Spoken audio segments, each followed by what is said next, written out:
बात है, एक वामदेव नाम के शिव जी के परम भक्त शिव उपासक थे। उनको शिव योगी भी कहते थे। वामदेव उनका नाम था। शंकर की भक्ति बहुत। एक नियम उनने अपनी जिंदगी में ले रखा था, केवल एक नियम। और आपसे भी निवेदन है, अगर शंकर जी के मंदिर में आप जाते हो, रोज प्रतिदिन भगवान शिव के मंदिर में जाते हो, शंकर जी के मंदिर में दर्शन करने जाते हो, शंकर जी के मंदिर में एक लोटा जल चढ़ाने जाते हो, शिव जी के मंदिर में यदि आप प्रतिदिन जाते हो, तो मेरा एक निवेदन आप सबसे है कि शंकर जी के मंदिर की कोई एक सेवा आप खुद अपने पास में रखो। मंदिर में जाऊंगी, झाड़ू लगाऊंगी। मंदिर में जाऊंगी, जितना निर्माल्य पड़ा होगा उसको उठाकर एक कोने में रख दूंगी, बाद में विसर्जन कर दूंगी।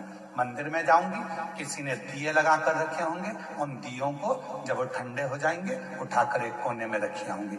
मंदिर में जाऊंगी, मंदिर के जितने लोटे हैं, बर्तन हैं, उनको मैं साफ कर दूंगी। मंदिर में जाऊंगी, बेलपत्र ले जाकर मंदिर में रख दूंगी, बाबा को चढ़ जाएगा। मंदिर में जाऊंगी, कहीं जाले लग रहे होंगे, झाड़ू उठाऊंगी, उस जाले को मैं साफ कर दूंगी, जिससे मेरी जिंदगी के सारे जाले समाप्त हो जाएं और मेरी जिंदगी भी अच्छी हो। एक नियम। जब हम हमारी जिंदगी में कोई एक नियम धारण करते हैं तो देवाधिदेव महादेव हमारी ओर अग्रसर होकर आते चले। वामदेव एक ऐसे शंकर भगवान के भक्त हुए, शिव के उपासक हुए, जिन्होंने शंकर भगवान पर ना जल चढ़ाया, ना शंकर भगवान पर बेल चढ़ाया, ना शंकर भगवान को प्रसाद चढ़ाया, ना शंकर भगवान को कोई वस्तु चढ़ाई। उस वामदेव शिव भक्त ने अगर कुछ चढ़ाया तो शंकर जी को रोज प्रतिदिन भस्म तैयार कर कर शिव जी को भस्म चढ़ाए। प्रतिदिन भस्म चढ़ाए,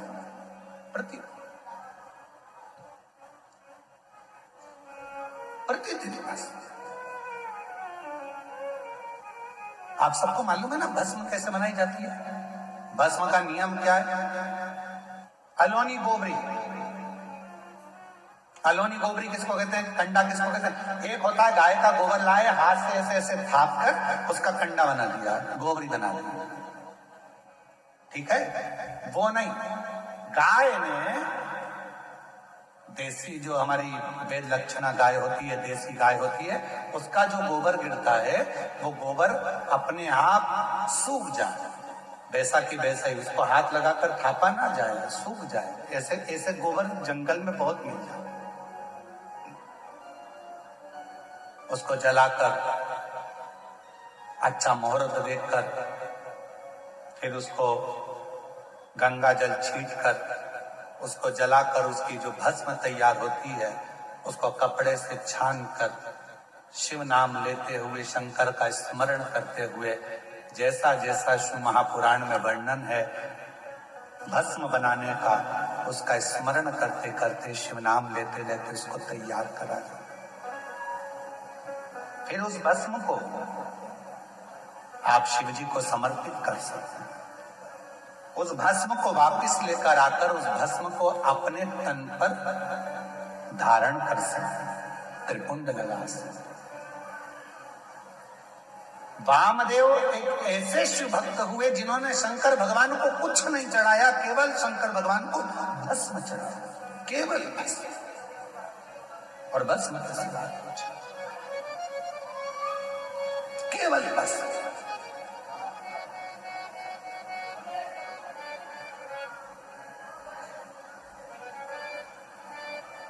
एक दिन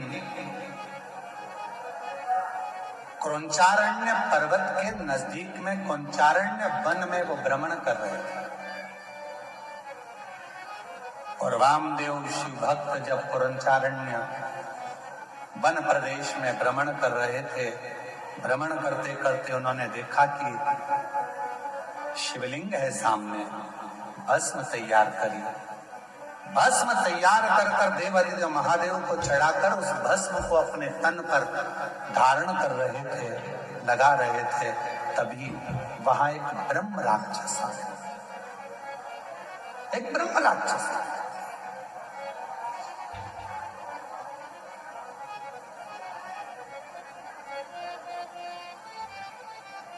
और एक ब्रह्म राक्षस उसी समय पर आया और जैसे ही ब्रह्म राक्षस आया, उस राक्षस बहुत दिन का भूखा था, उसको कोई भोजन नहीं मिला। वामदेव को देखा तो बड़ा प्रसन्न हुआ कि आज बहुत दिन के बाद मुझे भोजन प्राप्त हुआ, आज बहुत दिनों के बाद मुझे भोजन मिला है, आज मैं इस भोजन को ग्रहण करूंगा, आज बहुत दिनों के बाद मुझे प्राप्त हुआ। और ब्रह्म राक्षस थोड़ी देर तक तो देखा और देखने के बाद ब्रह्म राक्षस ने वामदेव को खाने के लिए उनके हाथ का स्पर्श कर दिया। स्पर्श करते से ही जो तन पर भस्म लगी थी, वो भस्म वामदेव शिव मुनि के शरीर की वो भस्म ब्रह्म राक्षस के हाथ का स्पर्श कर, हाथ का स्पर्श। हमको कभी कभी लगता है कि क्यों इतना किसी पुराण के कथा के पंडाल की मिट्टी को लोग लेकर नहीं जाते, पर शिव महापुराण के कथा के पंडाल की मिट्टी को भी लोग अपने शरीर पर धारण करते हैं। ये इस कथा से सीखने को मिलता है वामदेव जी की कि भगवान शंकर के भजन का बल कितना बढ़ता है कि शिव जी के शरीर पर लगी हुई भस्म राक्षस का भी कल्याण कर देती है, तो शिव पुराण की कथा की पंडाल कई जीवों का कल्याण कर जाती है, कई जीवों का।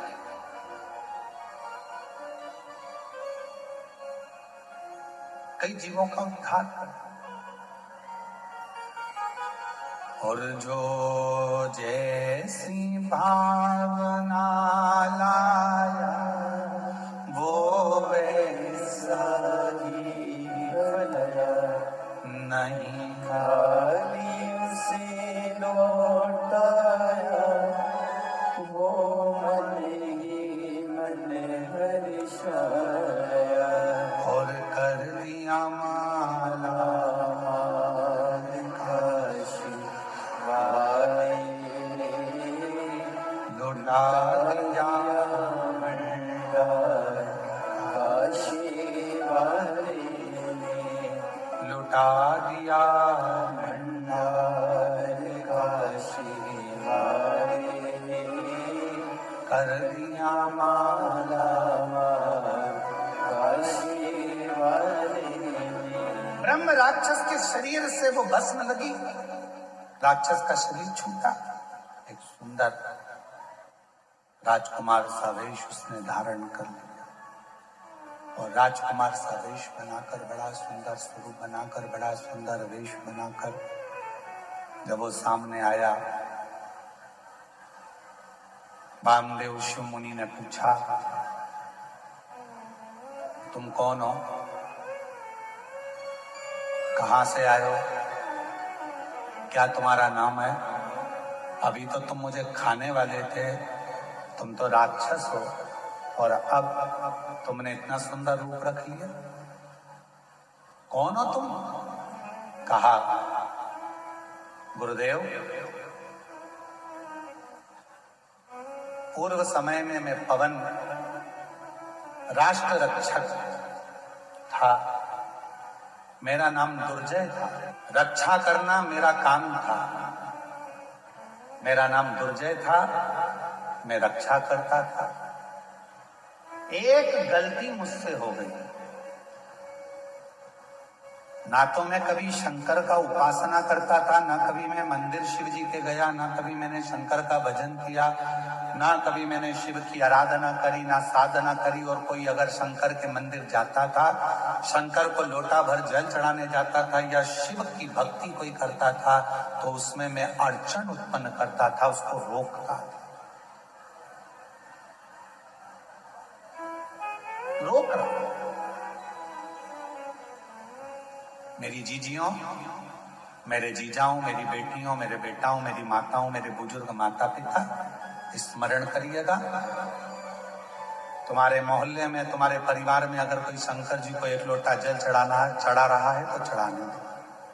कोई शिव का भजन कर रहा है, करने दो। कोई शंकर की कथा में जा रहा है, जाने दो। उस पर टांट नहीं मारना, उसको ताना नहीं कसना, उसको ताने नहीं देना। इस बहन ने क्या लिखा, इस बहन ने इस पत्र में लिखा ना कि मेरे जब 22 साल की लड़की मेरी चली गई तो लोगों ने ताना देना प्रारंभ करा। आप कहते हो कि शंकर के मंदिर जाओ, मैं शिव जी के मंदिर जाना चालू करी और मेरे गांव के लोग, मेरे मोहल्ले के लोग मुझे ताना देने लगे। बताओ, 22 साल की लड़की चली गई और ये मंदिर जा रही है, शंकर के मंदिर में जल चढ़ाने जा रही है। निवेदन है, कोई ताना मत दीजिए, कोई अपशब्द मत कहिए। क्यों? तुम तो ताना दोगे, पर उस ताने का जवाब जो दुखी है वो कभी नहीं देता। उस ताने का जवाब तो जिसका वो भजन करती है वो देता। गांव के लोग कहते थे 50 वर्ष की अवस्था होने वाली है, क्या औलाद होगी? क्या वो 22 साल की लड़की वापिस आएगी? पर उसके यहाँ देर है, अंधेर नहीं। और वो जब कृपा करता है तो छप्पर फाड़ कर दे देता है। क्या हो सकता है? क्या दे सकता है? मेरा नाम दुर्जय था, ब्रह्म राक्षस कह रहा है मेरा नाम दुर्जय था। कोई मंदिर जाता था तो ताने देता था, कोई भगवान के भजन में जाता था तो उसको ताने देता था।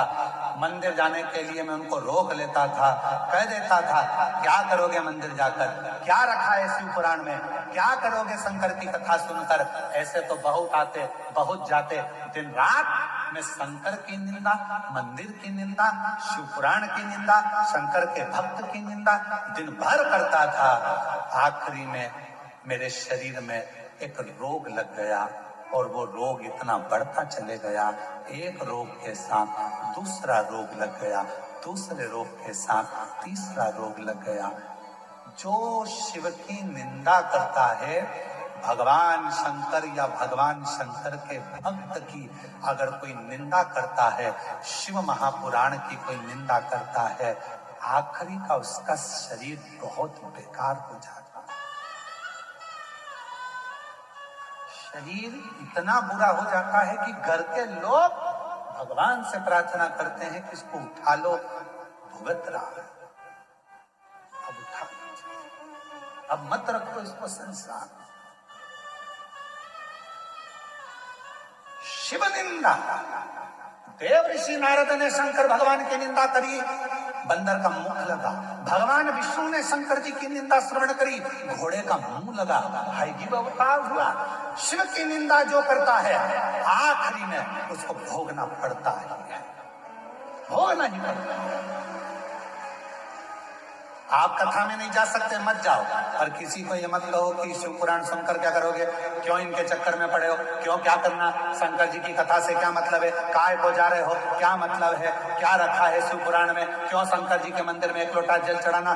शिव की निंदा करने वाले की गति आखिरी में ऐसी हो जाती है, ये हम नहीं कर रहे, ये दुर्जय की कथा, वामदेव मुनि की कथा कह रही है। दुर्जय कह रहा है कि मैंने केवल एक काम करा, जो शिवालय जाता था उसको ताने देता था, जो कथा सुनता था उसको अपशब्द कहता था, लोगों को मंदिर देवालय शिवालय से दूर करता था, लोगों के हृदय में भगवान के प्रति बैर उत्पन्न करता था। मेरे शरीर में एक रोग हो गया, वो रोग ने मुझे घेर लिया, आखिरी में वो रोग बढ़ता चले गया और मेरे प्राण छूट गए, मर गए। सारे भोग भोगे मैंने, जितने नरक में सब भोगे मैंने, आखिरी में भी नरक कम पड़ गए मेरे भोग भुगताने में। तो मुझे राक्षस बनाकर जन्म दे दिया और राक्षस बनकर मैं फिरता रहा।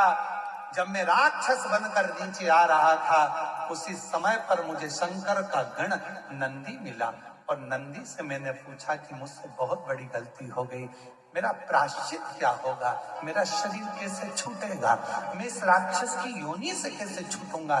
तो नंदी ने कहा था, यदि कोई शंकर का भक्त तन पर भस्म धारण कर कर जा रहा होगा, उसकी भस्म तेरे शरीर से लगेगी और उसी पल तुम मुक्त हो जाएगा, उसी पल मुक्त। हमसे लोग कहते हैं गुरुजी शिव महापुराण की कथा के पंडाल में जो लोग आते हैं वहां की मिट्टी को सिर से लगाते हैं, किसी को बीमारी होती है तो वहां लगा लेते हैं। आखिर इस मिट्टी में ऐसा है क्या? हम निवेदन करते हैं इस मिट्टी में कुछ नहीं है, पर इस मिट्टी में इतना जरूर है। इतने शिव भक्त एक साथ बैठकर जब अखंड जाप श्री शिवाय नमस्तुभ्यम बोलते हैं और भगवान की कथा का रसतत्व ग्रहण करते हैं तो वो मिट्टी भी चंदन बन जाती है, भस्म बन जाती है, तो वो जीव का कल्याण करता है।